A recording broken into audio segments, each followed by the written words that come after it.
വിഷ്ണു ശാലിനിയുടെ ഇന്നത്തെ എപ്പിസോഡിൽ രാത്രിയായിട്ടും രോഹിത്തിനെ ഫോൺ ചെയ്യാനായിട്ട് വിഷ്ണു ശാലിനി അങ്ങ് ശ്രമിച്ചുകൊണ്ടിരിക്കുകയാണ്. പക്ഷേ രോഹിത്ത് മയക്കത്തിൽ തന്നെയാണ്, കോൾ അറ്റൻഡ് ചെയ്യുന്നില്ല. ഇയാൾ എന്താ ഫോൺ എടുക്കാത്തത് എന്നുള്ള ടെൻഷനിലാണ് വിഷ്ണു. ഇതേ സമയം രോഹിത്തിൻ്റെ വീട്ടിൽ സുസ്മിതയെ കൂട്ടുകാരി അഞ്ജലി ഫോൺ ചെയ്യുന്നുണ്ട്. അന്നേരം പണി ഏറ്റോടിയെന്ന് ചോദിക്കുമ്പോൾ ഏറ്റു, ഉഗ്രം പണിയായിരുന്നു എന്നൊക്കെ പറഞ്ഞ് സുസ്മിത സന്തോഷത്തിൽ സംസാരിക്കുകയാണ്. അന്നേരം നിൻ്റെ ഈ സംസാരം കേട്ടപ്പോഴേ, കോൾ അറ്റൻഡ് ചെയ്തപ്പോഴേ എനിക്ക് പണി ഏറ്റു എന്ന് മനസ്സിലായി കാണും. പിന്നെ ഞങ്ങൾക്ക് എല്ലാവർക്കും ബുദ്ധി ഉപദേശിച്ച് തരുന്ന നിനക്കെന്താ ഇങ്ങനെ പറ്റിയതെന്നാണ് ഞാൻ ആലോചിച്ചത് എന്നൊക്കെ അഞ്ജലി സംസാരിക്കുകയാണ്. അന്നേരം ഞാൻ കുറേ നാളായിട്ടൊരു ചാണാക്കുടിയിൽ വീണ് കിടക്കുകയായിരുന്നു, എന്തായാലും ഇതിൽ നിന്ന് ഞാൻ കര കയറും എന്നൊക്കെ പറഞ്ഞ് അവർ കുറേ നേരം അവരുടേതായ സംസാരങ്ങളൊക്കെ സംസാരിക്കുകയാണ്. തുടർന്ന് അഞ്ജലി ചോദിക്കുന്നുണ്ട്, ബീച്ചിലൊരു നൈറ്റ് പാർട്ടി ഉണ്ട്, ഞാൻ അതിലേക്ക് പോവുകയാണ്, നീ വരുന്നുണ്ടോ എന്ന് ചോദിക്കുന്നുണ്ട്.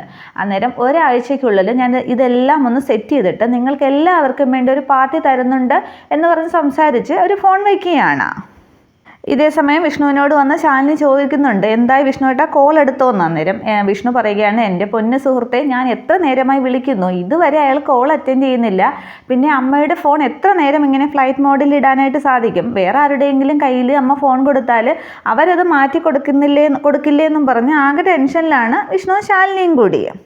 ഇതേ സമയം മയക്കത്തിൽ കിടക്കുന്ന രോഹിത്തിൻ്റെ അടുത്തേക്ക് സുസ്മിത ചെല്ലുകയാണ്. എന്നിട്ട് രോഹിത്തിനെ നോക്കി സ്വയം പറയുകയാണ്, ഒരു കോളയും 2 ലാർജും ഒരു ഉറക്കഗുളികയും കൂടി പൊടിച്ച് തന്നാൽ അവിടെ തീരാവുന്നതേ ഉള്ളൂ നിൻ്റെ ഈ പടയോട്ടം. പിന്നെ എന്നിട്ട് താലി ഇങ്ങനെ പൊക്കി എടുത്തിട്ട് പറയുന്നുണ്ട്, നീ കെട്ടിയ താലി എന്നെ കൊണ്ട് സ്വയം പൊട്ടിച്ചെറിയാനായിട്ട് സാധിച്ചില്ലെങ്കിൽ ഞാനിവിടെ സ്വയം കുത്തിച്ചാവും, ഇത് സത്യം സത്യം എന്നൊക്കെ പറഞ്ഞിട്ട് രോഹിത്തിൻ്റെ ബെഡിൽ കിടക്കുന്ന ഷീറ്റും തലേണയും എടുത്ത് തറയിലേക്ക് വിരിച്ച് സുസ്മിത കിടക്കുകയാണ്. സമാധാനമായിട്ട് ഉറങ്ങിയിട്ട് എത്ര ദിവസമായി എന്നും പറഞ്ഞ് ഈ പ്ലാനൊക്കെ വിജയിച്ചു എന്നുള്ള ഉദ്ദേശത്തിൽ ആശ്വാസത്തോടു കൂടി സുസ്മിത നിലത്ത് കിടന്ന് ഉറങ്ങുകയാണ്. ഇതേ സമയം സത്യഭാമ ആ ഫോൺ ഫ്ലൈറ്റ് മോഡിൽ കിടക്കുന്ന ഫോണും കൊണ്ട് അങ്ങോട്ടും ഇങ്ങോട്ടും ആകെ ടെൻഷനിൽ നടക്കുകയാണ്. ഒരു കോളും പോകുന്നില്ല. സുസ്മിത വിളിച്ചിട്ട് അവളുടെ കാര്യവും അറിയാൻ വയ്യ എന്നൊക്കെ ചിന്തിച്ച് നടക്കുമ്പോഴാണ് പൊന്നി വെള്ളവുമായിട്ട് വരുന്നത്. ദാ സത്യാമ്മ വെള്ളം എന്ന് പറയുമ്പോൾ അതിങ്ങോട്ട് വയ്ക്ക് എന്ന് പറഞ്ഞിട്ട് പൊന്നിയോട് പറയുകയാണ്, ദേ നീ ഈ ഫോണൊന്ന് നോക്കിക്കേ, കുറേ നേരമായിട്ട് ഇങ്ങോട്ടും കോൾ വരുന്നില്ല, അങ്ങോട്ടും വിളിക്കാനായിട്ട് സാധിക്കുന്നില്ല എന്ന് പറഞ്ഞ് ഫോൺ പൊന്നിയുടെ കൈ കൊടുക്കുന്നുണ്ട്. തുടർന്ന് പൊന്നി ആ ഫോൺ മേടിച്ച് നോക്കാനായിട്ട് അങ്ങോട്ട് ശ്രമിക്കുമ്പോൾ ഭാമ പെട്ടെന്ന് ഫോൺ അങ്ങ് തിരികെ വാങ്ങിച്ചിട്ട് പറയുകയാണ്, അല്ലെങ്കിൽ നിനക്ക് ഇതിനെപ്പറ്റി എന്തറിയാം, ഞാൻ വേറെ ആരെങ്കിലും കൊടുക്കാം, നീ പൊയ്ക്കോ എന്നും പറഞ്ഞ് പൊന്നിയെ പറഞ്ഞു വിടുന്നുണ്ട്. എന്നിട്ട് ഇനി ഇതിപ്പോൾ ആരോടാണെന്ന് ചോദിക്കുക, പ്രീതിയോട് ചോദിച്ചാലോ എന്നും പറഞ്ഞ് മുകളിലേക്ക് നോക്കിയിട്ട്, അല്ലെങ്കിൽ വേണ്ടാന്നും പറഞ്ഞ് വീണ്ടും ഫോണുമായിട്ട് നടക്കുകയാണ് സത്യഭാമ.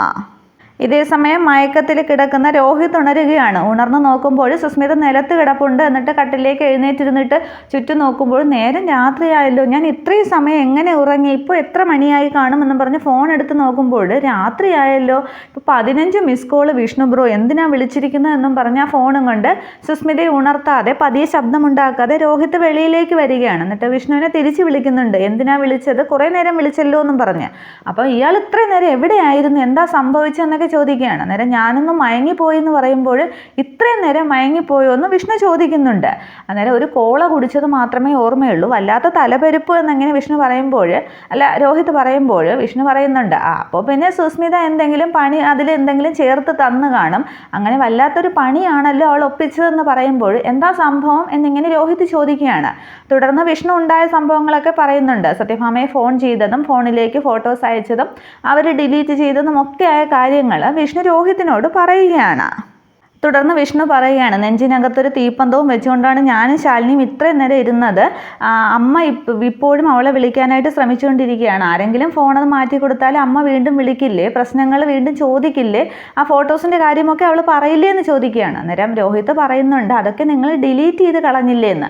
അന്നേരം അതുകൊണ്ട് പ്രശ്നം തീരുന്നില്ലല്ലോ, അവളെ വീണ്ടും അമ്മ വിളിക്കുമ്പോൾ അവൾ ആ ഫോട്ടോ വീണ്ടും അയച്ചു കൊടുക്കില്ലേ എന്ന് വിഷ്ണു ചോദിക്കുന്നുണ്ട്. അപ്പം രോഹിത് പറയുകയാണ്, എങ്കിൽ അവളുടെ ഫോണിൽ നിന്ന് ഞാനതങ്ങ് ഡിലീറ്റ് ചെയ്യട്ടെ എന്ന്. അന്നേരം അതുകൊണ്ടും പ്രശ്നം തീരില്ലല്ലോ, ആ ഫോട്ടോസ് പിന്നെയും റിക്കവർ ചെയ്തെടുക്കാനോ, അവളല്ലേ ആള്, അവളെ കൊണ്ട് അതിനൊക്കെ പറ്റും എന്നിങ്ങനെ പറയുകയാണ്. അന്നേരം രോഹിത് പറയുകയാണ്, എൻ്റെ തലയിൽ ഒരു ബുദ്ധിയും തോന്നുന്നില്ല, എന്തെങ്കിലും ഒരു വഴി പറയും, എന്ത് ചെയ്യുമെന്ന് രോഹിത് ചോദിക്കുമ്പോൾ വിഷ്ണു പറയുന്നുണ്ട്, അവൾ വെച്ച കെണിയിൽ അവൾ തന്നെ വീഴണമെന്ന്. അന്നേരം ശാലിനി ശ്രദ്ധിക്കുകയാണ് വിഷ്ണു എന്താണ് പറയാൻ പോകുന്നതെന്ന്.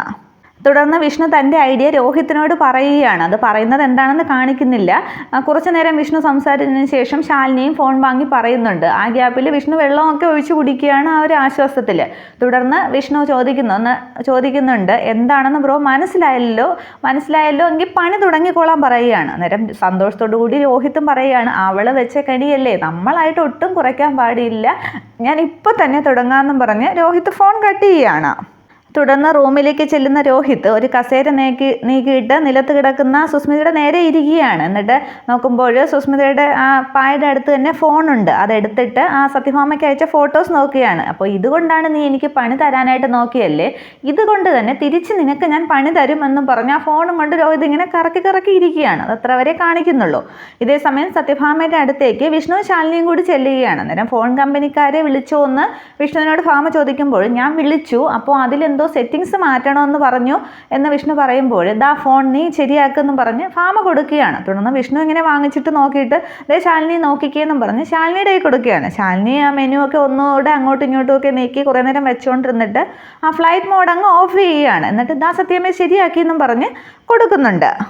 തുടർന്ന് ഫോണിൽ എന്തോ മെസ്സേജ് വരുന്നതായിട്ട് കാണിക്കുന്നുണ്ട്. അന്നേരം അതൊക്കെ നോക്കുന്ന സത്യഭാമയുടെ മുഖം അങ്ങ് ദേഷ്യം കൊണ്ട് ചോക്കുകയാണ്. അതേസമയം എന്നാ അമ്മ ഗുഡ് നൈറ്റ് എന്നും പറഞ്ഞ് വിഷ്ണു പോവുകയാണ്. അതൊക്കെ സത്യഭാമ തലയാട്ടി സമ്മതിക്കുന്നുണ്ട്. പക്ഷേ മുഖം ആകെ ഒരു ദേഷ്യഭാവമാണ് ആ ഫോണിൽ എന്തോ കണ്ടിട്ട്. തുടർന്ന് അവിടെ നിൽക്കുന്ന ശാലിനിയും അങ്ങ് പറയാതെ അങ്ങ് പോവുകയാണ്. അതിനുശേഷം അവർ ഡൈനിങ് ടേബിളിൻ്റെ അടുത്തേക്ക് ഒരു ആശ്വാസത്തോടു കൂടി രക്ഷപ്പെട്ടു എന്നും പറഞ്ഞ് വിഷ്ണു ശാലിനി അങ്ങ് സന്തോഷം നിൽക്കുകയാണ്. അന്നേരം എന്തായാലും രോഹിത് ആ കെണിയിൽ നിന്നും രക്ഷപ്പെട്ടു. ആ സുസ്മിത ഉണ്ടല്ലോ അവളെ വെച്ചേക്കല്ലേ വേണ്ടത്, അവൾ എന്താ ചെയ്യേണ്ടതെന്ന് അറിയാമോ എന്നും പറഞ്ഞ് വിഷ്ണു ആകെ അങ്ങ് ദേഷ്യപ്പെടുകയാണ്. അന്നേരം നമ്മളൊന്നും ചെയ്യേണ്ട ആവശ്യമില്ല, അവളുടെ പണി ഒന്നും ഏൽക്കാനായിട്ട് പോകുന്നില്ല, ധർമ്മോ രക്ഷ ധർമ്മ എന്ന് കേട്ടിട്ടില്ലേ എന്ന് ശാലിനി ചോദിക്കുകയാണ്. അന്നേരം അതും മനസ്സിലാവാതെ വിഷ്ണു ഇങ്ങനെ നെറ്റി ചുളിക്കുമ്പോൾ അതെ ധർമ്മത്തെ രക്ഷിക്കാൻ ധർമ്മത്തിന് തന്നെ അറിയാം എന്നിങ്ങനെ ശാലിനി പറയുമ്പോൾ ഓ മഹാഗുരു നടന്നാട്ടെ എന്ന് പറഞ്ഞ് തൊഴുത് ശാലിനി ഇങ്ങനെ കാണിച്ചിട്ട് വിഷ്ണു ശാലിനിയോട് പറയുകയാണ്. അന്നേരം എന്നാൽ താങ്കളും വന്നോളൂ എന്ന് ശാലിനി പറയുന്നുണ്ട്. എങ്കിൽ ഞാനും വരാം എന്നും പറഞ്ഞ് ശാലിനിയുടെ പുറകെ പോവുകയാണ് വിഷ്ണു. തുടർന്ന് കാണിക്കുന്നത് പിറ്റേന്ന് രാവിലെ ഗോപാലകൃഷ്ണൻ കിടക്കുന്ന ഹോസ്പിറ്റലാണ്. അവിടെ നഴ്സിനോടൊക്കെ ആകെ ദേഷ്യത്തിലാണ് ഗോപാലകൃഷ്ണൻ. ഗുളിയൊക്കെ കൊടുക്കുമ്പോൾ ചാകാനുള്ളതാണോ അതോ എന്നെ കൊല്ലാനുള്ളതാണോ എന്നൊക്കെ ചോദിച്ചങ്ങ് ദേഷ്യപ്പെടുന്നുണ്ട്. എന്നിട്ട് ആ ഗുളിക കഴിക്കുമ്പോൾ എന്താ ഒരു കയ്പാടിയെന്നും പറഞ്ഞ് അതൊക്കെ തുപ്പി എറിയുകയാണ്. തുടർന്ന് പിന്നെ ഇംഗ്ലീഷ് മരുന്നിന് കയ്പല്ലാതെ പിന്നെ മധുരം കാണുമോ എന്നും പറഞ്ഞ് സിസ്റ്റർ ദേഷ്യപ്പെടുന്നുണ്ട്. അന്നേരം ഗോപാലകൃഷ്ണൻ തിരിച്ച് ദേഷ്യപ്പെടുകയാണ്. അധികം ഇവിടെ നിന്ന് പ്രസംഗിച്ചാൽ ഈ വെള്ളം ഞാൻ മുഖത്തേക്ക് ഒഴിക്കും എന്നൊക്കെ ഗോപാലകൃഷ്ണൻ സിസ്റ്ററോട് പറയുന്നുണ്ട്. അന്നേരം സിസ്റ്ററും ദേഷ്യപ്പെടുകയാണ്. എന്നാൽ പിന്നെ ഇയാളുടെ മരണം എൻ്റെ കൈകൊണ്ടായിരിക്കും എന്നും പറഞ്ഞ് സിസ്റ്റർ അങ്ങ് ഇറങ്ങിപ്പോവുകയാണ്. ഈ സമയത്താണ് ശാരദാമ്മയും ശാന്തയും കൂടി ഗോപാലകൃഷ്ണനെ തിരക്കി ഹോസ്പിറ്റലിലേക്ക് വരുന്നത്.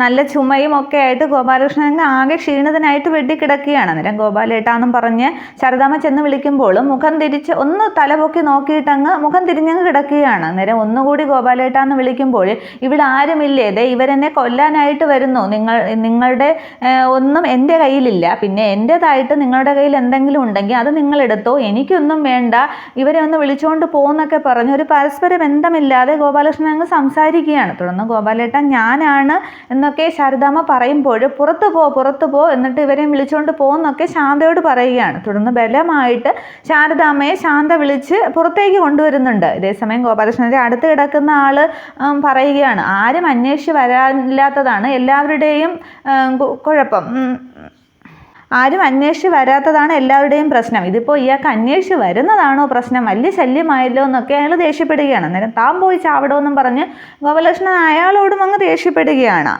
തുടർന്ന് പുറത്തേക്ക് വന്ന് ശാരദാമ്മ പറയുന്നുണ്ട് ഗോപാലകൃഷ്ണൻ്റെ പ്രശ്നം ഏലിയമ്മയല്ലേ ശാന്തയോട് പറയുന്നത്, ഏലിയമ്മ സിസ്റ്ററെ ഒന്ന് കണ്ടിട്ട് പോകാമെന്ന്. അന്നേരം അതൊക്കെ വേണോ, ഇതൊക്കെ കേട്ടിട്ട് അതൊക്കെ വേണോ എന്ന് ചോദിക്കുകയാണ്. അന്നേരം ഒന്ന് കണ്ടിട്ട് പോകാമെന്നും പറഞ്ഞ് ആ വാതിൽക്കൽ ശാരദാമ്മ ചാരി നിൽക്കുകയാണ്. അതേസമയം ഗോപാലകൃഷ്ണൻ അകത്ത് നിന്ന് ചുമയ്ക്കുന്നതും ആ ശ്വാസമുട്ടലിൻ്റെ ശബ്ദവും ഒക്കെ കേൾക്കുമ്പോൾ ആകെ വിഷമിക്കുകയാണ് ശാരദാമ്മ. ഇത്രയും ആകുമ്പോഴേക്കും ഈ എപ്പിസോഡ് അവസാനിക്കുകയാണ്. വീഡിയോ ഇഷ്ടമായെങ്കിൽ ലൈക്ക് ചെയ്യണം, കമൻറ്റ് ചെയ്യണം. Okay, thank you.